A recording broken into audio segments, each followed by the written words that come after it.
Повеќе од 120 кардинали, над 400 бискупи, 4000 свештеници и стотици илјади луѓе се собраа пред базиликата Свети Петар во Ватикан на погребот на поранешниот папа Бенедик 16. Некои почнаа да пристигнуваат во Ватикан уште во 4 часот наутро, 5,5 часа пред почетокот на погребот. Безбедносните проверки почнаа уште пред зори за верниците навреме да го заземат своето место на плоштадот Свети Петар. За обезбедување на настанот повикани беа дополнителни 1000 италијански полицајци, а од безбедносни причини воздушниот простор над Ватикан беше затворен. Церемонијата свечена и скромна, токму како што би сакал Бенедик 16.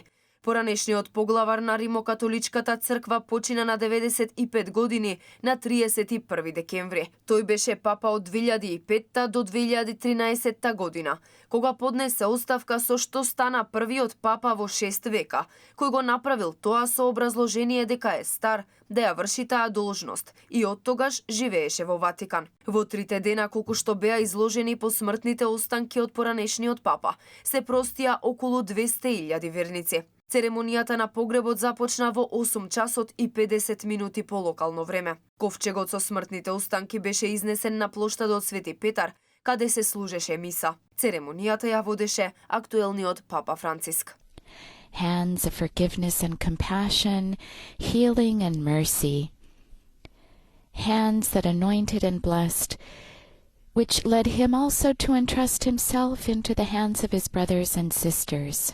The Lord, open to the individuals and their stories that he encountered along the way, allowed himself to be shaped by the Father's will. Според традицијата, Бенедик 16 е погребан во 3 ковчези. Неговото тело е положено во ковчег од дрво од чемпрес, во кој има монети исковани за време на неговото папство, неговата литургиска облека и метален цилиндар, каде пишува детали за годините кога тој беше на чело на Римокатоличката црква.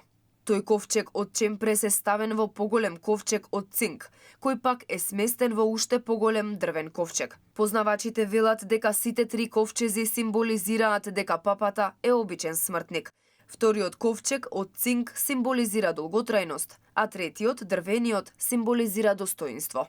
На погребот присуствуваа голем број државници, шефови на држави, премиери, министри.